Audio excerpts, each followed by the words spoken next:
Hey, if you're a Metal Gear fan, you definitely want to check out Metal Gear Solid, the Legacy Collection for PS3.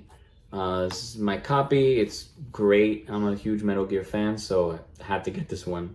So it has Metal Gear 1 and 2. This is for the ones for the NES. Metal Gear, the original.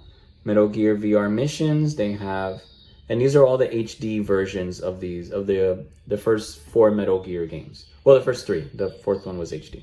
Metal Gear 2, Sons of Liberty, Metal Gear 3 Snake Eater, Metal Gear 4, Guns of the Patriots, and then they have the VR missions and Peace Walker also.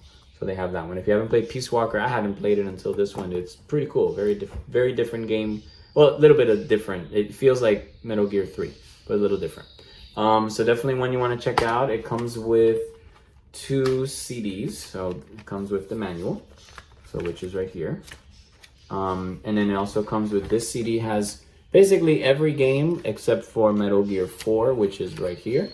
So this comes with Metal Gear 4, and this one comes with all of these here. So if you've played Metal Gear, or you've never played it and you have a PlayStation 3, definitely want to check out this one. This game is awesome, has everything in it. So you don't have to buy each game separately. So definitely want to check this one out and hope it was helpful.